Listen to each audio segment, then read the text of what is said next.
பவுல் சிறந்த விசுவாசி.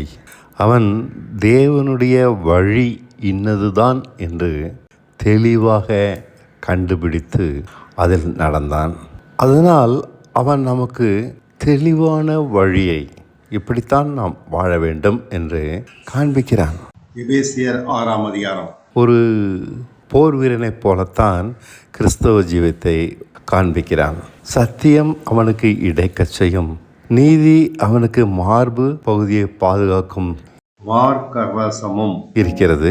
சத்தியமும் நீதியும் கிறிஸ்தவ ஜீவியத்திலே எவ்வளவு அடிப்படையான விஷயம் என்று இதிலிருந்து நாம் புரிந்து கொள்ளலாம். சத்தியத்தை பாதுகாப்பதும் நீதி நியாயத்தின்படி நடப்பதும் கிறிஸ்தவ ஜீவியத்தின் அடிப்படையான தேவை.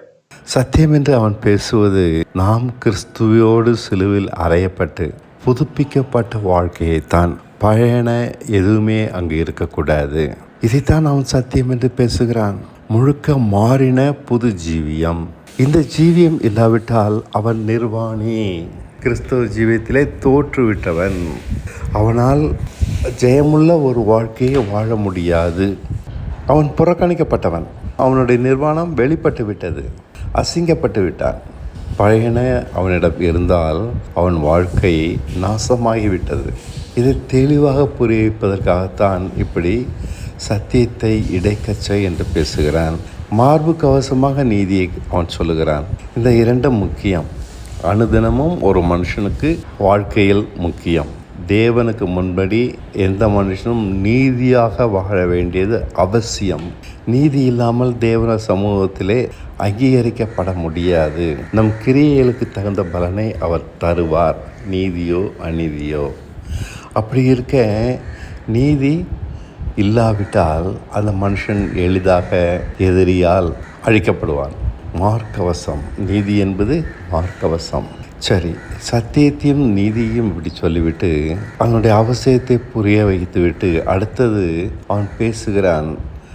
தலை கவசத்தையும் காலில் இருக்கிற செருப்பையும் பற்றி பேசுகிறான். தலைக்கவசம் ரட்சிப்பு என்று பேசுகிறான். இதுவரைக்கும் தேவனுக்கு முன் நாம் நீதியாக நடந்திருக்க வேண்டும், சத்தியத்தின்படி நின்றிருக்க வேண்டும். அப்பொழுதுதான் எதிரி நம்மை ஒன்றும் செய்ய முடியாது. தலைக்கவசம் இல்லாத போர் சேவகன் எதிரியினால் அழிக்கப்படுவான் எளிதாக. தன் பழைய வாழ்க்கையிலே சத்தியத்தை கை கொண்டு நீதியாக வாழ்ந்திராத மனுஷன் பரிசுத்தமாக இருக்க முடியாது. இதனால் பரிசுத்தத்தை அவன் இழந்தவனாக நிற்பான். எதிரி எளிதாக அவனை அழித்து விடுவான். பரிசுத்தத்தினுடைய முக்கியத்தை இவ்வளவு அழகாக காண்பிக்கிறான். ஆயத்தம் என்ற காலணிகளை அவன் அணிந்திருக்க வேண்டும். எப்பொழுது இயேசு கிறிஸ்து 2ஆம் முறை வருவார் என்று அவனுக்கு தெரியாது. எந்த சமயத்திலும் அவன் சோதிக்கப்படுவான். எந்த சமயத்திலும் அவனுடைய விசுவாசம் கேள்விக்குறியாகும். அதற்காக அவன் நீதியை வழுவாதபடி சத்தியத்திலே நிலைத்திருக்க வேண்டும், ஆயத்தமாக இருக்க வேண்டும். அதாவது நீதி செய்வதில் அவனிடம் எந்தவித துணக்கமும் இருக்கக்கூடாது, பலகீனம் இருக்கக்கூடாது, தாறுமாறுகள் காணப்படக்கூடாது. இதையும் அவன் வெளியேற்றி காண்பிக்கிறதுக்காக ஆயத்தம் என்ற கால் சிராயை அவன் அணிந்திருக்க வேண்டும் என்று சொல்லுகிறான். எந்த சமயத்திலும் அவன் சோதிக்கப்படுவான். நாம் எல்லா விதத்திலும் சாந்தத்திலும் இரக்கத்திலும் அன்பிலும் உண்மையிலும் தாழ்மையிலும் ஞானத்திலும் குறைபாடு இருக்கக்கூடாது. அவர் நம்மை சோதித்து பார்க்கிறார். நம்முடைய கிரியைகளை நாம் தேவனுக்காக வாழ்கிறோமா, நமக்காக வாழ்கிறோமா என்பது அதில் தெளிவாக தெரிந்துவிடும். தேவனுக்காக வாழ்கிறவனிடத்தில் இவைகள் எளிதாக வெளிப்படும். சத்தியத்தை ஒருவன் உண்மையாக கை கொண்டிருப்பான், ஆனால் அவன் மரித்தவனாக இருப்பான். பழைய தன்மைகள் அழிந்திருக்கும். இந்த புதிய தன்மைகள் அனைத்தும் அவனிடம் பரிபூர்ணமாக நிலையாக வெளிப்படும். ஆக இந்த மனுஷன் ரட்சிப்பிலே நிறைந்தவனாக தற்சமயத்திலே சத்தியத்தை கை கொண்டு நீதை நடப்பிக்கிறவனாக நிற்கிறான். இப்பொழுது அவன் கையிலே கேடகம் இருக்கிறது, விசுவாசம் என்ற கேடகம். அந்த விசுவாசம் என்ற கேடகம் என்ன செய்கிறது? எதிரி வீசுகிற அக்கினி அஸ்திரங்களை அவித்து போடுகிறது. விசுவாசத்தினால் மட்டும்தான் நாம் எதிரியை சந்திக்க முடியும். இயேசு நாமத்தினாலே போ என்பதனாலே பிசாசு ஒழுகி விடாது.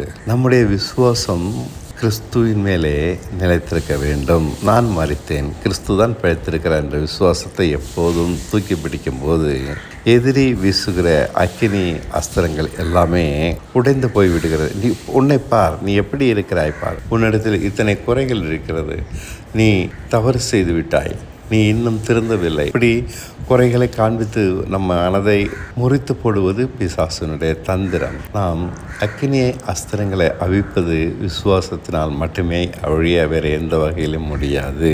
தேவன் நமக்கு விசுவாசத்தை எதற்காக கொடுத்திருக்கிறார் என்றால், எதிரி கொடுக்கிற சந்தேகங்களை, எதிரி காண்பிக்கிற குற்றச்சாட்டுகளை நம் மனதிலே அது தங்கிவிடக்கூடாதபடி தடுக்கவே. அவைகளை தடுக்காவிட்டால் அவைகள் நம் மனதிலே வந்து விழுந்து அது குற்றச்சாட்டாக மாறி நம்மை குலைத்து விடும். என்னிடத்தில் அது இல்லை, நான் இப்படி இருக்கிறேன், நான் அப்படி இல்லை, நான் குறைவுள்ளவனாக இருக்கிறேன், நான் தகுதி இல்லை. இப்படி நாம் விசுவாசிக்க வேண்டிய விஷயத்தில் விசுவாசிக்காதபடி அது நம்மை தடுத்து விடுகிறது.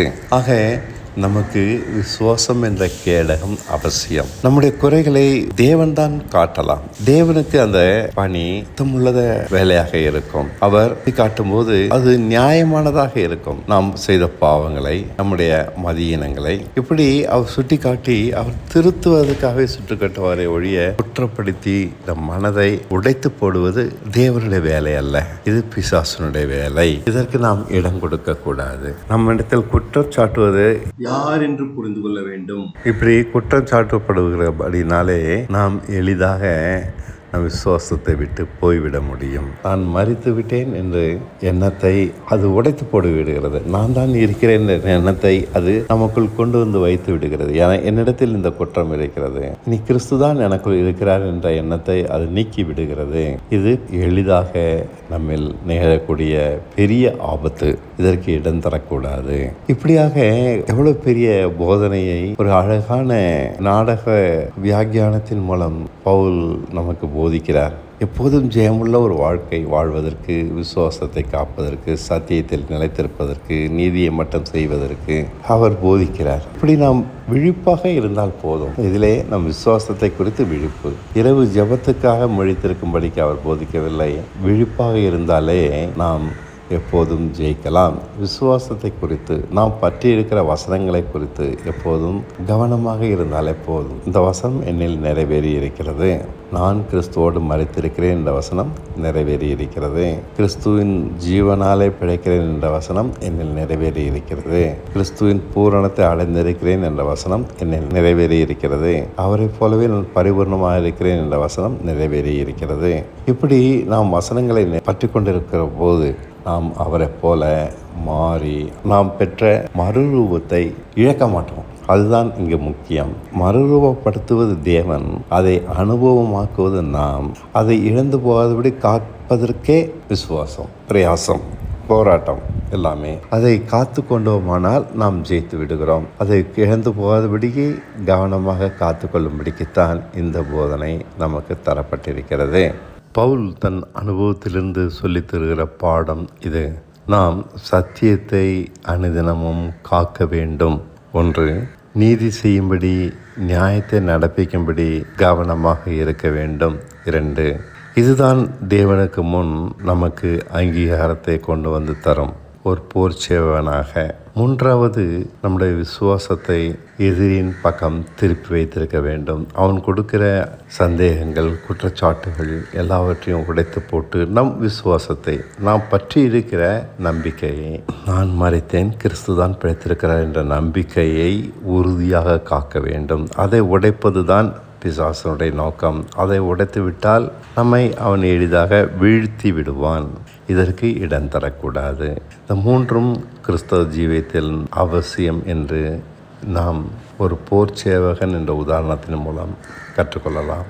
போர்ச்சேவகன் தோற்றால் எளிதில் செத்து விடுவான், போர்ச்சேவகன் ஜெயித்தால் எதிரி அழிந்து விடுவான். தலைச்சிராய் பழைய சுத்தமான வாழ்க்கையின் அங்கீகாரத்தையும் ஆயத்தம் என்ற கால் அணி எப்போதும் நீதி செய்ய விழிப்பாக இருப்பதை குறித்தும் காண்பிக்கிறது. இதிலும் நாம் கவனமாக இருக்க வேண்டும். இவைகளை மட்டும் ஒருவன் கவனமாக செய்தால் போதும், அவன் எப்போதும் ஜெயிக்கிறவனாகவே இருப்பான், தோற்கவே மாட்டான். நம் கவனம் சத்தியத்தின் மேலும் நீதியின் மேலும் நம் விசுவாசத்தை காப்பதின் மேலும் இருந்தால் போதும்.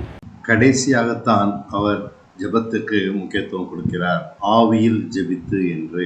ஆவியில் ஜெபிப்பது என்றால் நம்முடைய விசுவாசத்தை அறிக்கை செய்வதுதான். பாவ சரீரம் ஒழிந்து விட்டது, கிறிஸ்து ஒருவரே என்னில் பிழைத்திருக்கிறார் என்று நம் விசுவாசத்தை தொடர்ந்து அறிக்கை செய்வதுதான் ஆவியில் ஜெபிப்பது என்று சொல்கிறார். இப்படி ஆவியில் ஜெபிப்பதால் நம் இருதயம் நம்பிக்கையினால் நிறைந்திருக்கும், நம் சிந்தை சமாதானத்தினால் நிறைந்திருக்கும். பிசாசுக்கு எவ்விதத்திலும் இடம் கொடுக்க முடியாது. விசுவாசம் ஆரோக்கியமுள்ளதாக இருக்கும்.